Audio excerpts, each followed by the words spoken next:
Most awaited dark night of steel का part 12 final part शुरू होता है।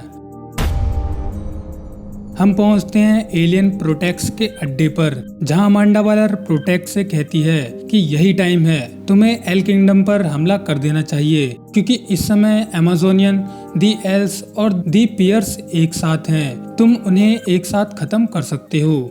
जिस पर प्रोटेक्स अमांडा वालर से कहता है कि एल कैसल के चारों ओर फ्लेम्स की प्रोटेक्शन है और तुम्हें पता ही है फायर हमारी सबसे बड़ी प्रॉब्लम है। जिस पर अमांडा वालर उसे सॉल्यूशन देते हुए कहती है कि आर्मी में मेरे कुछ लोग हैं, कैसल की फ्लेम को बुझा देंगे, तब तुम वहां पर हमला कर देना, और एक बात याद रखना, मेरे सोल्जर्स को कुछ भी नहीं होना चाहिए। खैर प्रोटेक्स अमांडा से एक बात पूछता है कि मान लो अगर हमने तुम्हारे दुश्मनों को मार दिया, उसके बाद मुझे क्या मिलेगा। जिस पर अमांडा वालर उससे कहती है कि पूरी दुनिया तुम्हारी हो जाएगी, दी ओशन किंगडम से लेकर दी फ्रोजन लैंड ऑफ जारलैंड तक, ये सभी कुछ तुम्हारा हो सकता है तब जब मेरे लोग पूरी तरह से मेरे हो जाएंगे। खैर यहाँ मुझे लगता है कि अमांडा वालर मेटा ह्यूमंस और एल किंगडम की आम जनता और उनको नुकसान नहीं पहुंचाना चाहती। उसकी नफरत सिर्फ एल फैमिली, अमेज़न और दी पियर्स फैमिली से है। इसके बाद हम पहुंचते हैं किंगडम ऑफ एल में, जहां कॉन्स्टेंटाइन ने एलियंस को हराने के लिए एक सीक्रेट प्लान बनाया होता है, जिस पर चारों किंगडम की क्वींस डिस्कशन करने लगती हैं। बाद में मंकी वो कॉन्स्टेंटाइन से कहता है कि तुमने एलियंस को हराने के लिए जो प्लान बनाया है उसमें काफी बड़ा हिस्सा तुम्हारा है। वैसे तुम्हारी भविष्यवाणी की वजह से तुमने काफी ब्लेम झेला है, लेकिन तुम्हारा प्लान कामयाब हुआ तो तुम्हें क्रेडिट जरूर मिलना चाहिए। जिस पर कॉन्स्टेंटाइन कहता है अगर ये प्लान सक्सेसफुल होता है तब मैं उनसे कहूंगा कि ये प्लान मंकी बोबो ने बनाया है। शाम होने से पहले किंगडम के चारों ओर तेज हवाएं और ठंडी हवाएं चलने लगती हैं। इसका फायदा उठाते हुए कैप्टन कोल्ड अपनी फ्रीजिंग पावर्स की मदद से जल रही फ्लेम्स को बुझाने लगता है। क्वीन एनिसा अपने सोल्जर्स को ऑर्डर देती है कि वो फ्लेम्स लगातार जलाए रखे, हम पर हमला होने वाला है, सभी लोग रेडी हो जाओ।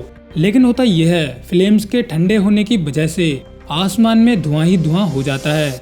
ब्लैक कैनेरी अपनी पावरफुल कैनेरी क्राई से उस स्मोक के अंदर अटैक कर देती है, क्योंकि उन्हें पता है कि इस स्मोक के अंदर एलियंस छुपे हुए हैं। जिसके बाद भी प्रोटेक्स और उसके एलियंस यहाँ पर हमला कर देते हैं और क्वीन एनिसा और उनके सोल्जर्स प्रोटेक्स के एलियंस से लड़ने लगते हैं।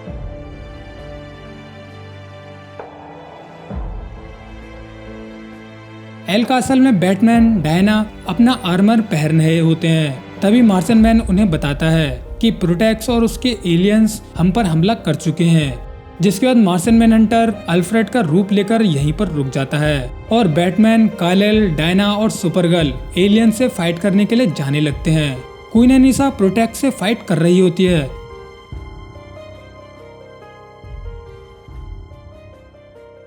तभी प्रोटेक्स उसका गला पकड़कर ऊपर उठा देता है। जिसके बाद प्रोटेक्स ग्रीन लैंटर्न्स की पावर्स यूज करके उसे मारने ही वाला होता है। तभी यहाँ पर होता यह है, अचानक से काइल पहुंच जाता है, जो क्वीन एनिसा को प्रोटेक्स से बचा लेता है और क्वीन एनिसा की जान बच जाती है। जिसके बाद काइल प्रोटेक्स से कहता है कि यहाँ के लोगों को छोड़ दो, उन्हें जाने दो, तुम्हारा मतलब हमसे है, तुम्हें हम चाहिए थे, लो हम आ गए। जिस पर प्रोटेक्स काइल से कहता है सही कहा, हमें तुमसे ही मतलब है, लेकिन तुम तो मरोगे ही, इसके बाद मैं तुम्हारे किंगडम को भी खत्म कर दूंगा। जिस पर काइल प्रोटेक्स से कहता है कि हम तुमसे यहाँ पर फाइट नहीं करेंगे। जिसके बाद काइल, बैटमैन और डायना यहाँ से दूर एक पहाड़ की ओर भागने लगते हैं, जिसकी वजह से प्रोटेक्स और उसके एलियंस उनका पीछा करने लगते हैं। काइल और बैटमैन जहाँ पर पहुँचे होते हैं वहाँ पर हम एक बड़ा सा पहाड़ देखते हैं जिसमें से धुआं निकल रहा होता है। यहाँ पर डायना प्रिंसेस सभी एलियंस से कहती है कि इससे पहले हम फाइट शुरू करें, मैं जानना चाहती हूँ तुम में से वो कौन बंदा है जिसने मेरी मदर को मारा था। जिसके बाद होता यह है, प्रोटेक्स के सभी एलियंस में से एक एलियन कहता है कि मैं वही हूँ जिसने तुम्हारी मदर के 2 टुकड़े किए थे, और तुम चिंता मत करो, मैं तुम्हें भी तुम्हारे मॉम के पास भेज दूंगा। इसके बाद होता यह है, यहाँ तेज तेज से बादल गरजने लगते हैं, क्योंकि दूर से क्वीन एनिसा लाइटनिंग की पावर्स को यूज कर रही होती है। जिसके बाद खतरनाक भारी लाइटनिंग उस बड़े से पहाड़ पर जा गिरती है। एक्चुअली में होता यह है कि वो पहाड़ एक ज्वालामुखी होता है, और जब लाइटनिंग उस पहाड़ पर पड़ती है तब वो ज्वालामुखी से एक एक्सप्लोजन होने के बाद भारी मात्रा में लावा निकलने लगता है। सो इसके बाद प्रोटेक्स और उसके एलियंस इस ज्वालामुखी के लावा में जलने लगते हैं और इधर उधर भागने की कोशिश करने लगते हैं। ज्वालामुखी से निकलने वाला लावा की रेंज इतनी ज्यादा होती है कि इससे निकलने वाला लावा किंगडम की कासल तक पहुंचने लगता है। लेकिन क्वीन अनीसा का भाई वेदर को कंट्रोल करके यहाँ पर बारिश करा रहा होता है, जिसकी वजह से कासल को लावा से कुछ भी नहीं होता। ज्वालामुखी के पास हम सुपरगर्ल को देखते हैं जो हवा में से जलने वाला फ्यूल फेंकने लगती है। एक्चुअली में हार्ली क्विन का एक आइडिया होता है कि हमारे वॉरियर्स और एलियन से जलते हुए फाइट करेंगे, क्योंकि उन एलियंस की कमजोरी फायर होती है। इसके बाद जब वो फ्यूल ब्रूस, डायना और कालेल पर गिरता है, वो तीनों आग में जलने लगते हैं और वो ऐसे ही प्रोटेक्स और उसके एलियन से फाइट करने लगते हैं। प्रोटेक्स के एलियन क्रिप्टोनाइट से हमला करने की कोशिश करते हैं, लेकिन सुपरगर्ल उनके क्रिप्टोनाइट्स को अपने हीट विजन से डिस्ट्रॉय कर देती है। बैटमैन एलियंस को अपने जलते हुए पंच मारता है, जिसकी वजह से उन एलियंस के जबड़े खुलने लगते हैं। डायना प्रिंसेस उस एलियन के सामने आ जाती है जिसने उसकी मदर को 2 भागों में काट कर मारा था। डायना उस एलियन से कहती है कि तुम्हारा नाम क्या है, लेकिन वो एलियन डायना पे गुस्सा करते हुए उसी पर हमला कर देता है, मगर सामने से डायना उसके हाथ को ही काट देती है। डायना उससे फिर से कहती है तुम्हारा नाम क्या है, जिस पर वो एलियन अपनी मौत को देखते हुए कहता है ग्रास, मेरा नाम ग्रास है। जिस पर डायना उससे कहती है कि अब तुम्हारा नाम अमेज़न की हिस्ट्री में छप जाएगा, जिसने अमेज़न की क्वीन को मारा था। और ऐसा कहने के बाद डायना उस एलियन ग्रास की खोपड़ी उड़ा देती है। वहीं दूसरी ओर हम देखते हैं प्रोटेक्स और उसके एलियन बुरी तरह से हार कर उन्होंने अपने घुटने टेक दिए होते हैं। बैटमैन प्रोटेक्स के हाथों को बांध रहा होता है, तभी डायना प्रोटेक्स से कहती है प्रोटेक्स, अब तुम्हें कोई भी याद नहीं रखेगा, मैं तुम्हें खत्म कर दूंगी। लेकिन पीछे से सुपरगर्ल डायना से कहती है कि डायना, तुम्हें ऐसा करने की जरूरत नहीं है, वो अब बुरी तरह से हार चुके हैं। क्वीन लारा भी डायना से कहती है कि मेरी बेटी ने सही कहा, ये लोग हार चुके हैं और वैसे भी हम किसी स्पीस को दुनिया से खत्म होने नहीं दे सकते, चाहे वो कितने ही खूंखार क्यों ना हो। यहाँ नीचे पड़ा हुआ प्रोटेक्स क्वीन लारा से कहता है तुम एक कमजोर क्वीन हो क्वीन लारा। इसके जवाब में प्रिंस कालेल उससे कहता है कि माफ करना कोई वीकनेस नहीं होती, लेकिन एक कायर ये बात नहीं समझ सकता। तुम दूसरों लोगों से इतना डरते हो कि तुम उन पर कंट्रोल करना चाहते हो या फिर पूरी तरह से खत्म कर देते हो। यहाँ पर क्वीन लारा अपना मैजिकल वेपन भी लेकर आई होती है, जिससे फैंटम प्रिज्म यानी क्रिप्टोनियन जेल का रास्ता खुलता है। सो इसके बाद क्वीन लारा इस मैजिकल वेपन की मदद से प्रोटेक्स और सभी एलियंस को फैंटम प्रिजन में भेज देती है और इसी प्रकार सभी एलियंस यहाँ से फैंटम प्रिजन में चले जाते हैं, एक ऐसी प्रिजन जिससे भागना नामुमकिन है। वहीं दूसरी ओर हम कासल के अंदर अमांडा वालर और डेडसॉर्ट को आते हुए देखते हैं। तभी अल्फ्रेड उनसे पूछता है कि जनरल वालर, यहाँ पूरी लड़ाई खत्म हो गई, आखिर तुम कहाँ थी? जिस पर अमांडा वालर अल्फ्रेड से झूठ बोलते हुए कहती है कि मैं और डेडसॉर्ट सोल्जर्स के साथ थे। यहाँ अल्फ्रेड को अमांडा वालर पर काफी ज्यादा शक हो रहा था, क्योंकि अल्फ्रेड अपनी पावर से अमांडा वालर का दिमाग नहीं पढ़ पा रहा था। उसने किसी तरह की मैजिकल प्रोटेक्शन लगाई होती है, इसीलिए अल्फ्रेड अमांडा वालर से कहता है कि मैं जानता हूँ अमांडा वालर, तुम्हारा असली प्लान क्या है। तुम उन एलियंस के जरिए हमारे किंगडम पर राज करना चाहती थी, लेकिन तुम्हें इस सब का जवाब देना पड़ेगा। जेल तुम्हारा इंतजार कर रहा है। यहाँ अल्फ्रेड अमांडा वालर को रोकने के लिए उस पर अपना हाथ लगा देता है, इसीलिए अल्फ्रेड का हाथ हेलफायर से जलने लगता है, क्योंकि अमांडा वालर ने अपने ऊपर किसी तरह की मैजिकल प्रोटेक्शन लगाई होती है। अमांडा वालर अल्फ्रेड से कहती है शायद तुम्हें मुझे हाथ नहीं लगाना चाहिए था। खैर यहाँ पर अल्फ्रेड होता तो मार्शन मैन ही है, इसीलिए अल्फ्रेड की पावर्स की वजह से उसका दर्द बैटमैन को महसूस होने लगता है, जबकि वो कैसल से काफी ज्यादा दूर होता है। जिसके बाद हम देखते हैं कि बैटमैन के पास क्रिप्टोनियन पावर्स तो हैं, पर वो उड़ नहीं पाता।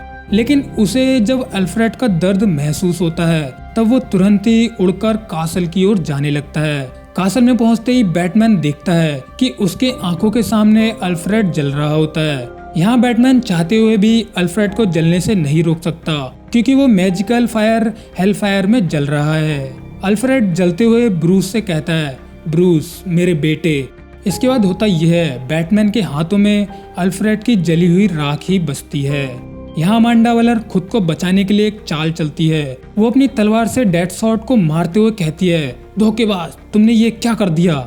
यहाँ डेडशॉट अपने बचाव के लिए कुछ भी नहीं कर सकता कि वो निर्दोष है, क्योंकि अमांडा वालर ने इसके लिए डेडशॉट पर एक मैजिकल स्पेल लगवाई होती है कि वो कभी भी अमांडा वालर के खिलाफ कुछ भी नहीं बोलेगा। इसीलिए डेडशॉट यहाँ पर कुछ भी नहीं बोलता और डेडशॉट यहाँ पर मारा जाता है। जिसके बाद अमांडा वालर ब्रूस से कहती है कि ब्रूस, कैप्टन डेडशॉट एलियन के लिए काम कर रहा था और मुझे माफ कर दो, मैं अल्फ्रेड की जान नहीं बचा पाई।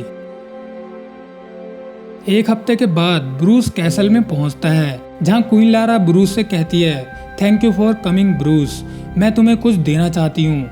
जिसके बाद क्वीन लारा ब्रूस को एक रॉयल पेन दिखाते हुए कहती है कि ये एक रॉयल पेन है, हम चाहते हैं कि तुम इस किंगडम को रूल करो, तुम इस किंगडम पर राज करने के असली हकदार हो। जिस पर ब्रूस क्वीन लारा से कहता है कि मुझे नहीं चाहिए, मैं सिर्फ इस किंगडम की रक्षा करना चाहता हूँ, ना कि इसके थ्रोन पर बैठना।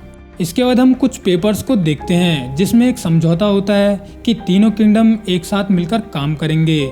जिस पर लोइस लेन कॉन्स्टेंटाइन से कहती है कि हम तीनों किंगडम साथ में तो आ गए, लेकिन अदर किंगडम हमारे इस समझौते से नाराज हो सकते हैं, हमें लड़ाई के लिए तैयार रहना होगा। जिसके बाद फ्लर्ट करते हुए लोइस लेन कार्लाइल से कहती है, मुझे बताओगे नहीं तुम अमेज़न से कैसे भागे। जिस पर कार्लाइल हंसते हुए कहता है कि ये एक सीक्रेट रहेगा, मैं किसी को भी नहीं बताऊंगा। खैर वो लोइस लेन ही थी जिसने कार्लाइल को अमेज़न से निकलने में मदद की थी। इसके बाद कार्लाइल ब्रूस से कहता है कि अगर तुम हमारे किंगडम पर रूल नहीं करोगे, चलो ठीक है, पर तुम एक टीम लीड जरूर कर सकते हो। मुझे आज भी याद है तुम जब जब हमें प्रोटेक्ट करने की कोशिश करते थे, तब तब तुम मुझे अपने साथ आने से मना कर देते थे, लेकिन मेरे भाई, मैं हमेशा तुम्हें फॉलो करूंगा। इसके बाद हम देखते हैं क्वीन लारा एक पेपर पर साइन करती है। इसकी वजह से तीनों किंगडम के बीच समझौता होता है कि वो लोग साथ में काम करेंगे और इसी तरह से डार्क नाइट्स ऑफ स्टील में जस्टिस लीग टीम रेडी हो जाती है और शायद बैटमैन जस्टिस लीग का लीडर बन सकता है। और यहीं पर डार्क नाइट्स ऑफ स्टील का फाइनल पार्ट एंड हो जाता है। सो कभी फ्यूचर में ये कॉमिक कंटिन्यू होती है तो उस समय मैं एक्सप्लेनेशन ले आऊंगा। खैर एक्सप्लेनेशन पसंद आई हो तो वीडियो को लाइक कर देना और मूड बन गया हो तो चैनल को सब्सक्राइब तो कर ही देना। और हम मिलते हैं किसी और वीडियो में। So tata bye bye, take care.